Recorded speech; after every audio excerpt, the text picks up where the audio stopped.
welcome to week 2 of the Phil Steele Plus tour. Actually, week 3, if you include week 0. Up for you today, I've got 3 main selections. I've got 3 FBS versus FCS selections. I've got some quick hitters for you and more. So let's get to it. And, last year, I think it was about the 3rd week of the year, I had a Phil Steele Plus game of the week. It was UAB plus 3.5 over Tulane. They were an outright upset winner, led the game 21-0, won 28-21. And then for some reason I forgot about it the rest of the year and didn't even have one. Well, guess what? I've got a Phil Steele Plus game of the week this week. Got a lot of stuff going on one game, so let's hope it repeats what happened last year. And once again, it's an underdog, so hopefully we'll have another outright upset. And let's start off with that one. We're going to take a look at Memphis against Navy. Very interesting matchup here. Now, the first thing I want to point out is, if you flip to your magazine, is take a look at Ryan Silverfield here. On the road, 2-7 straight up. They lost last week on the road, so it's now 2-8. How about as against the spread? 0-5 as an away favorite, 0-3 as an away dog. Let's make that 0-9 as a dog on the road against the spread. That alone would be a good case to play Navy. But there's other things. And once again, the Phil Steele Plus tour, the reason I do this is to show you how to use Phil Steele Plus to its best and fullest. Let's take a look at this halftime matchup here. We put the halftimes on every game that is played. At the half, Memphis trailed 28-3. The interesting thing here, we don't list it, but I do mark down the first downs when I'm marking down the halftime stats. The halftime stats, they had 1 first down against Mississippi State. I guess you could tell that by 29 yards. They were outgained 294-29 at the half. So that game was not even as close as the final score would indicate last week, 49-23. They were out first down 21-1. Now, Navy, we'll take a look at their coaches from the magazine. Ken Niumatalolo is, as a home dog, 14-8-1. So you've got a good home dog against a team that's horrible on the road. You've got a Memphis team that had 1 first down at the half in a blowout loss. Now let's take a look at the series history. And to get the series history, you just come over here and you click on the opponent. You see how this is blue in here? Just click right there, and it gives you the series history. Let's take a look at the home team. Now, when the home team is here, if the word win is there, that means that the home team won straight up. So you can tell that the home team is 5-1 straight up. If the color is green, that means the home team covered. So you could tell that the home team is 5-1 against the spread. Yes, Memphis has won the last 3 in the series, but the home team's 5-1 straight up and ATS. Navy's 14-8-1 as a home dog. Now let's look a little closer at Navy last week. They're off a loss to Delaware. Now, generally, any time a team loses to an FCS team, you get line value the next week. I've been looking at this probably for the last 20 years. I would say it's slightly above 60% just play on a team that lost to an FBS team. But if you look at the game a little bit closer against Delaware, they had a 319-202 yard edge, 17-13 first down edge. Last year, Navy lost 5 fumbles all year. They lost 3 in the first half against Delaware, and that's why they lost that game. So it wasn't because Navy was a horrible team. It's because they turned the ball over, which is uncharacteristic for them. So you got a lot of factors riding in here. And then the final factor I'm looking at is last week, Memphis had to prepare for the air raid.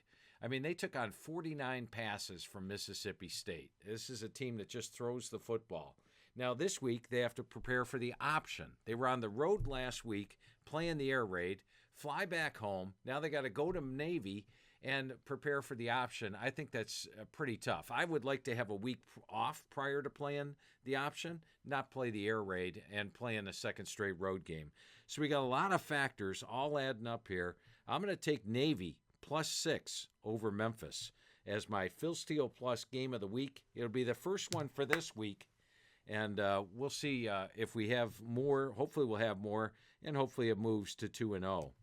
Now let's take a look at our second game for the week, and we're going to take a look at UNLV against California. You know I like to put the home team on the right and put the visitor on the left. So we got Cal on the right and UNLV on the left for this one. And what we see is we'll bring up what we had last week. California's coach, Justin Wilcox, as a home favorite, 3-11-1. They were laying 21.5. When we did this last week, they only won by 21, so that'd be 3-12-1 as a home favorite. So you have a poor home favorite in Justin Wilcox. They've got Notre Dame on deck, so it figures to have maybe not the same concentration level for this one. Then we're going to take a look at UNLV. How do they do as a dog? This is one of those angle plays. We take a look at the last 10 years logs. This is in your magazine. You should use this. Look at that record as an away dog, 32-18. So UNLV's in their best situation, away dog. Cal's in their worst situation, home favorite. And if you look a little closer at this Cal-UC Davis game, it was only 17-7 at the half. The yards were basically even. For the game, they only had a 415 to 387 yard edge. So it's not like they dominated it. At the end of the game, UC Davis failed to score late in the game, and Cal got a late touchdown to win that thing by 21. So Cal was not dominant against UC Davis. And I want to introduce you to somebody, this Doug Brumfield. He's an interesting guy. He's 6'5". He's got a powerful arm. Now, in the spring, I listed him as the number 3 quarterback because he hadn't quite caught on to the offense. Well, looks like he caught on to the offense. 21-25, 356 yards, 4 touchdowns last week. So he's a big guy, powerful arm, and I think keep your eyes on Brumfield. He may have a big year this year. And the final factor I want to point out, going back to these halftime stats, is last week UNLV actually led 45-7 at the half. They put it away in the second half. Only scored 7 points, gave up 14 during garbage time. So they were even more dominant than the score would indicate at 52-21, leading that thing 45-7 at the half. So you have a great away dog, poor home favorite. I like Brumfield, the 6'5" quarterback. You've got a UNLV team that was probably better than the final score last week. You got a Cal team that wasn't as good as the final score last week. Add it all up, we're going to take UNLV plus 13 over California. Let's go for a total this week. I'm going to call it the Daniels Bowl. We're going to take a look at West Virginia. They're they're home against Kansas. So let me put Kansas on the left, and we're going to put West Virginia on the right. Now, a couple things I want to point out here. West Virginia has added a quarterback in JT Daniels. Last year, their quarterback, Jarrett Dagey, was a guy that was average, 19-12 ratio, had some bad games, like this Oklahoma State game where he threw for 116 yards. But JT Daniels is a guy that was quarterback at USC, quarterback at Georgia, and against a very good Pitt defense last week. They put up 404 yards, 31 points. Daniels threw for 214 yards, and they only allowed 3 sacks. Pitt's a team that's very sack-happy, so the West Virginia offensive line did well. I'm going to say West Virginia is going to have a pretty good offense this year. Now let's take a look at Kansas. And the good thing here, if you look under the individual player stats, let's go take a look at last year's individual player stats. We give you a game-by-game for every single player on the team. Now, Jalen Daniels, they were going to redshirt last year. You can see right here, he played 1 game against Coastal, 1 game against Baylor, but they're pretty much going to redshirt him. Now we get to the game against Kansas State. They opt to take the redshirt off in the second half, and he plays. Then he starts against Texas. Well, guess what? They upset Texas. He starts against TCU. They almost upset TCU. Starts against West Virginia. Almost upset West Virginia. I want you to take a look at the points in those games. 57, 28, 28. Last week, they put up 56 against Tennessee Tech. In his 4 starts, Jalen Daniels, with Jalen Daniels starting, they're averaging 42 points per game. So I think Kansas has an explosive offense and an explosive quarterback in Jalen Daniels. West Virginia's offense is more explosive and put up 31 against a really good Pitt defense. They're not taking on the Pitt defense this week. They're taking on a Kansas defense that allowed 487 yards per game last year and 42 points per game. I like both offenses in this one. The total is reasonable. It's 60. I'm going to go with over 60 in West Virginia and Kansas. And the final let's take a look at the series history. Kansas and West Virginia. Over here, we give you the over-unders. As you can tell, the over has gone 5 overs and 1 unders in the series history. So series history aligns with what I'm talking about with the 2 quarterbacks.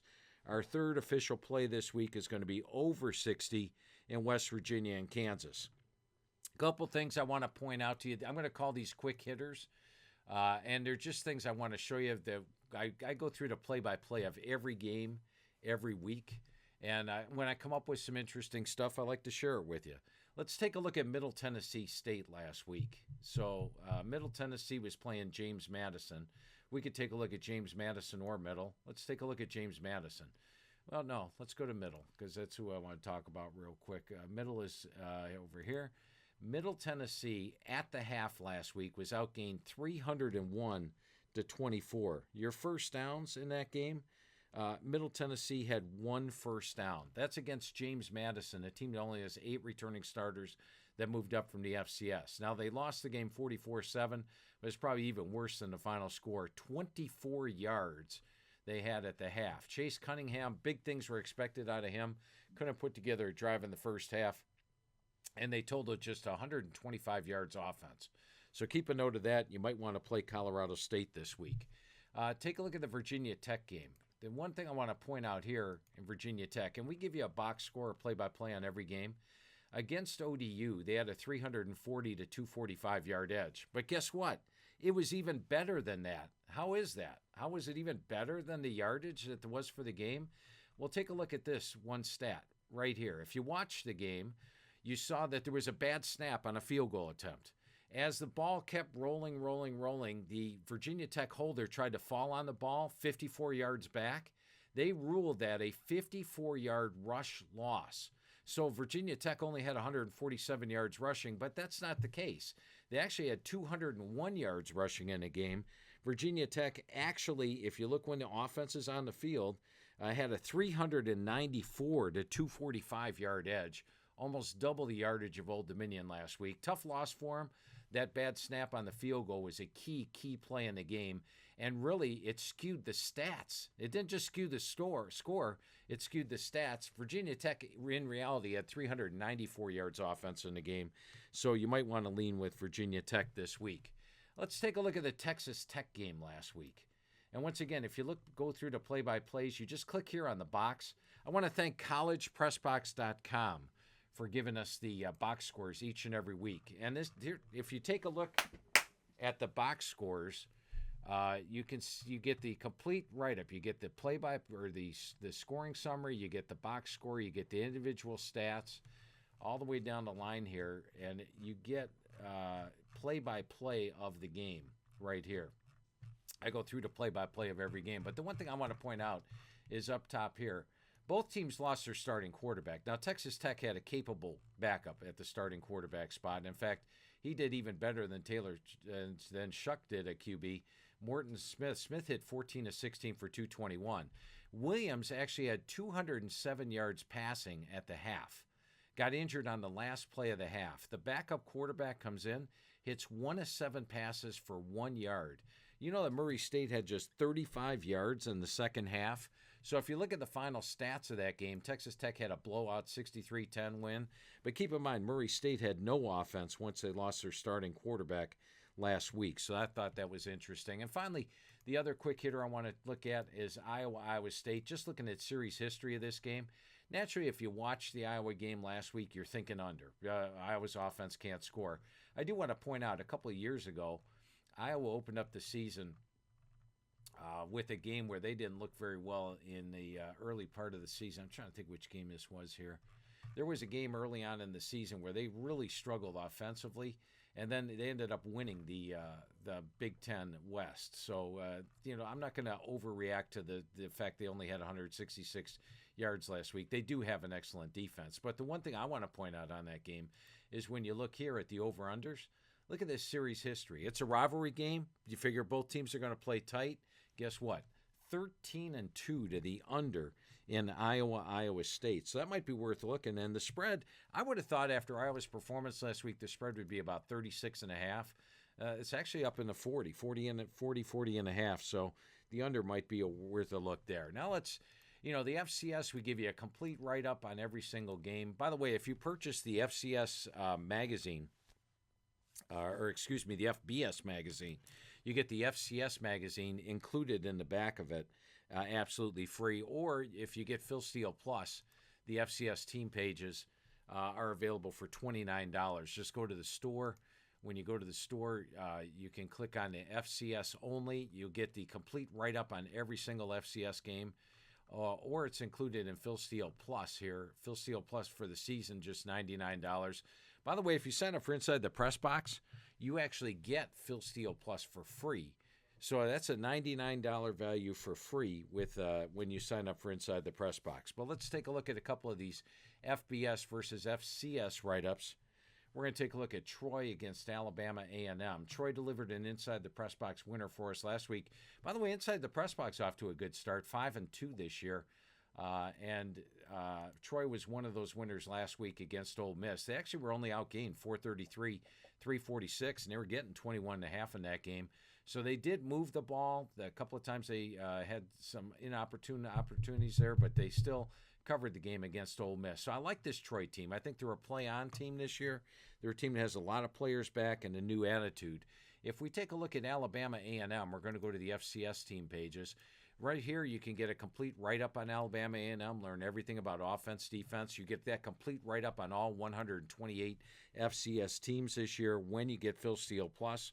But we can see if we take a look at, when you click here, Troy against, this tells you how Troy is done against FCS teams. This tells you how Alabama A&M has done against FBS opponents. Now, down here, the one thing I want to point out when you click down here, this is what the FBS team did. This is not Alabama A&M winning those games. It's their opponent. Cincinnati beat them 63-7 because we don't do these for the FCS, so we pull over the Cincinnati write-up. We pull over the Vanderbilt one. Look at the points scored for Alabama A&M in their last 6 games against FBS opponents. 7 against Cincinnati, 0 Vandy, 7 UAB, 0 South Alabama, 0 Auburn, and 0 Middle Tennessee. They've been shut out 4 times and scored a grand total of 14 points in 6 games against FBS foes. In their first game for Alabama A&M, they were shut out by UAB 59-0. So that actually makes it 7 games now. They've scored 14 points. They're averaging 2 points per game, and they've had 5 shutouts. They got beat 59-0. They're taking on a Troy team that's very underrated, very potent this year. I think Gunnar Watson's going to have a big season.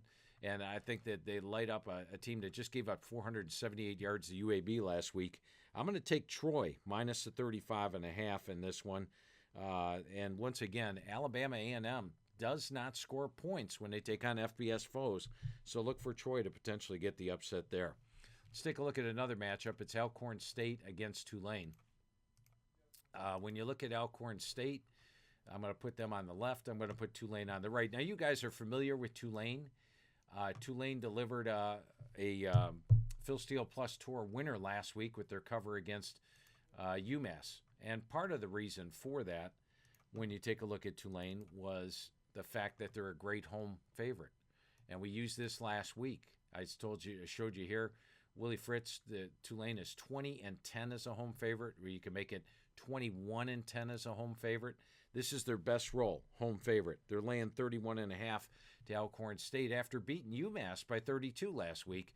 I think UMass probably a little bit of an advantage over Alcorn State. Alcorn State's a team that had a great quarterback. Felix Harper was one of the best in the SWAC.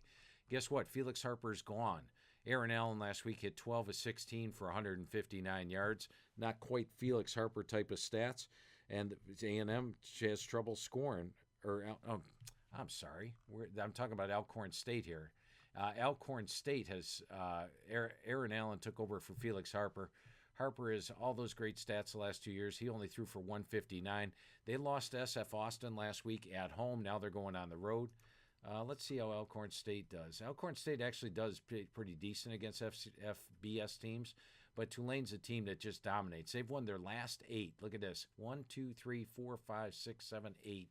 Covered 8 in a row against the FCS. So we've got a Tulane team that's a great home favorite, covered 8 in a row against the FCS. Alcorn State lost their quarterback. And if you look at here under the forecast, they not only lost their quarterback, they lose 7 of their top 11 tacklers. So they lose 7 of the top 11 tacklers. Only 7 of their top 20 tacklers are back on defense overall. So it's a team that's rebuilding on the defensive side of the ball, lost their opener to an FCS team. And once again, I think I'd take UMass over Alcorn State, and already Tulane beat UMass by 32 last week. So I'm going to lay the 31.5 with Tulane. 15-6 as a home favorite the last 6 years, and won last week for this pages. One note I want to give for you, if you go to the philsteele.com store, it might not be up yet as I do this tape, but it will be up. You can get the package this week inside the press box. Just for this week, you get 83 college games. You get every NFL game. Last year, hey, Todd, what was the NFL record last year? You get you get all 83 college games. You get all 16 NFL games. Last year, our NFL guy, I'll have a record for you in a minute as soon as Todd gets me that. The NFL did really well. And this week, I'm giving you both. It's normally 20 for the college, 20 for the NFL. This week, when you go to the store, and Todd will have it up by the time, we'll have it on the store by the time this gets posted, is you can get both for $25. It'll be a click on this week where you can get college and pro for just $25. So that's college and pro for $25 this week on Inside the Press Box. 22-15. Last year, our NFL guy went 22-15 on Inside the Press Box. So Inside the Press Box off to a nice 5-2 start in the colleges. Our NFL guy went 22-15 last year. You can get both college, 83 write-ups this week, and NFL, all 16 write-ups for just $25. Save yourself $15. Don't buy them each for $20. Get them both for $25. Little special deal. You don't need a code for that. When you go up there, look for single issue, college and pro, and that will be up there. All right, so let's get to our final game this week, which is Minnesota against Western Illinois. And this one I'm going to Chris wrote our Western Illinois write-up this week. Chris, a great member of the staff here, or this year, he wrote the 2022 forecast and said, when he got done writing it, Phil, I want to play against Western Illinois on a weekly basis. They lost a lot. Let's take a look at what they lost. I'll give you the abridged version. They lost their 3,000-yard passing quarterback, their 1,000-yard receiver. They lost their top rusher from last year. Western Illinois also lost all 5 offensive linemen, 3 starting defensive linemen, their top 4 linebackers, and 3 of 4 DBs. Now let's take a look at Minnesota. Minnesota got a solid win over New Mexico State. Now there was rumored to be bad blood between Jerry Kill and P.J. Fleck. I thought P.J. Fleck did the right thing last week when he did not try to rub it in against Jerry Kill. In fact, they had a handshake prior to the game. They had a handshake after the game. Jerry Kill was the head coach at Minnesota, and I think P.J. Fleck would like to welcome him back in the future and hope there are no hard feelings. He went out of his way not to roll this thing up. If you look at the game, it was 24-0 at the half with a 274 49-yard edge. Once again, if you go to the box score, let's go to the third quarter box score of this game. And when you look at the end of the third quarter, Minnesota had a 20. That's third quarter only. Okay, it doesn't have the cumulative stats. But if New Mexico State had just 2 first downs after 3 quarters of the game, for the game, it was 485-91. New Mexico State got 3 first downs in the fourth quarter. Minnesota put away its offense. They had everything done. They basically ran the ball, trying to fit the end of the game and not embarrass Jerry Kill in the 38-0 win. There's no such motivation here. Western Illinois is a head coach, and he's got no ties to Minnesota, so there's no such motivation. We have a depleted Western Illinois team. Do I have this one updated? Let me see if this page is updated for us. There it is. Last week, they lost to UT Martin 42-25, gave up 577 yards. I talked about that depleted defense. They gave up 6 yards per carry, 317 yards passing. So they have a depleted defense, a depleted offense. They struggled. They played a couple different quarterbacks. Davenport was actually our leading rusher. We got a typo here with Nason Brantley. It says he has 717 yards receiving last week. I don't think that was the case. So we'll get that corrected by the time you see it. Click on your Phil Steele Plus. When you do, we'll have that stat corrected for you. But basically, we got P.J. Fleck, who was bent over backwards last week, trying to be nice and not roll it up. He won't do that this week. They can roll it up. They had a 27-2 first down edge after 3 quarters last week. They will roll it up against Western Illinois. I'm going to take Minnesota minus 35.5 over Western Illinois. They only have Colorado on deck. They beat Colorado 30-0 last year, so no big look ahead. So that'll do it. You've got your Inside the Press Box. You can get both college and pro this week for $25. Remember, if you subscribe to Inside the Press Box for the season, if you're winning with it with the 5-2 so far in the college, you get Phil Steele Plus for free. If you've already signed up to Phil Steele Plus and you paid the $99 and you want to get Inside the Press Box, you get to deduct that $99 from the Inside the Press Box subscription. So keep all that in mind. And the final thing is, if you are an Inside the Press Box subscriber, we had a computer glitch when we sent out the original email this week. We are sending out a second email. Some of the FCS versus FBS write-ups were not finalized. They are finalized in that. So when you get your second email, just keep that one. Toss away the first one, and that'll be the one to use. All the scores were correct, but the write-ups, for some reason, the computer had a glitch there, and we got that corrected. We're sending out a new email. So that'll do it for Week 2 tour of the Phil Steele Plus tour, or Week 3. You get your first Phil Steele Plus Play of the Week. So 1-0 last year. Hopefully we'll get to 1-0 this year, and I'll be back with you next week with another Inside the Press Box tour.